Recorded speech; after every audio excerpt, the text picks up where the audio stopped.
আমি হচ্ছে আচ্ছা, এইচএস সেকেন্ড টাইমের মাদ্রাসা তামিল মিলাত মাদ্রাসা। তামিলনাড়ু মিল্লাতের। আচ্ছা, তোমার এইচএসসি 23 ব্যাচ।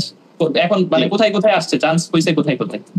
আমার হচ্ছে কৃষিতে ওয়েটিং এ 742, আর কুমিল্লা ইউনিভার্সিটিতে 725, আর হচ্ছে এই জিএসটি তে হচ্ছে 644।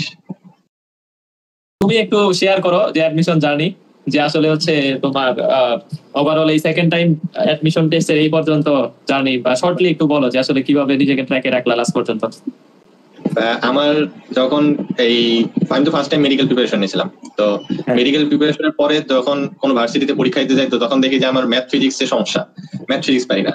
তো গুচ্ছ যখন দিলাম তখনও তাই, ওইভাবে গুচ্ছের পরীক্ষা প্রশ্ন কঠিন ছিল, আমিও পারিনি, অনেক দূরে ছিল, 30 পেয়েছিলাম বোধ হয়। তো ওর পরে যখন কৃষির প্রিপারেশনটা নেই, আমার একটা ফ্রেন্ড আমার সাজেস্ট করে যে এই সুমন ভাইয়ের ক্লাসগুলো কর, এখানে ম্যাথের ক্লাসগুলো কর, এখানে ভালো হবে। তো ওইখান থেকে মূলত আপনাকে চিনিয়ে হতে হবে। তো ওইখান থেকে করতে থাকি, তো তারপরও কিছুতে হয় না, 65 মতো আসছিল, কিছুতে হয় না। তো পরে সেকেন্ড টাইম প্রিপারেশন আপনার প্রত্যাবর্তনে ভর্তি হই ওইখান থেকে আপনার ম্যাথের ক্লাসগুলো, ফিজিক্সের ক্লাসগুলো করি। এরপরে দেখা যায় যে আর বিউপি পরীক্ষার পরে ডিসেম্বরের 20 তারিখে আমার একটা অ্যাক্সিডেন্ট বলতে এই সিঁড়ি থেকে পড়ে যাই আমার বাম পায়ে একটা গোড়ালিতে একটু ফ্র্যাকচার হয় বা ভেঙে যায় হালকা পাতলা। আর জাহাঙ্গীরের পরীক্ষার দিন ভাই, আপনি মনে হয় এই ইউনিটের পরীক্ষার দিন গেছিলেন, এইবার ডি ইউনিটের, আমি আর আমার ভাই গেছিলাম।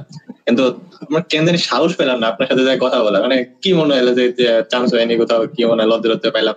যদি গাইডলাইন থাকে এটা একটু শর্টলি বলো, যে সেকেন্ড টাইম এই লং রানে আসলে নিজেকে মোটিভেট রাখার জন্য। যে দেখো তুমি কিন্তু প্রথমে অনেক, হ্যাঁ বলো।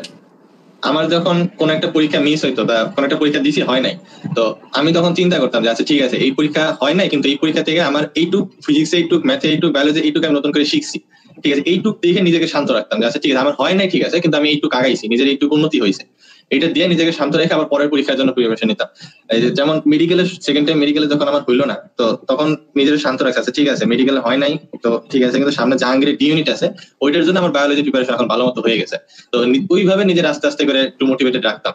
আর ভাই আপনার মোটিভেশন ভিডিও গুলা যা হইতো ভাই, মানে আপনি হয়তো নিজেও জানেন না যে আপনার মানে কি পরিমাণ, কি বলবো, কি পরিমাণ ইন্সপিরেশন মানে লাগে এইসব গুলা, মানে যখনই খুব হতাশ লাগতো। সেকেন্ড টাইমারদের আসলে কিন্তু এটাই দরকার, সেকেন্ড টাইমারদের কিন্তু আসলে অনেক কিছু পড়াই থাকে, ওদের নতুন করে আসলে অনেক বেশি কিছু করতে হয় এরকম না।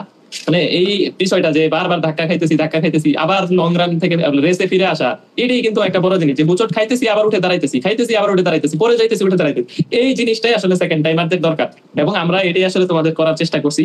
তো ঠিক আছে, থ্যাংক ইউ ইসমাম, ভালো সাবজেক্ট পাবি ইনশাল্লাহ, সেলিব্রেশনে দেখা হবে।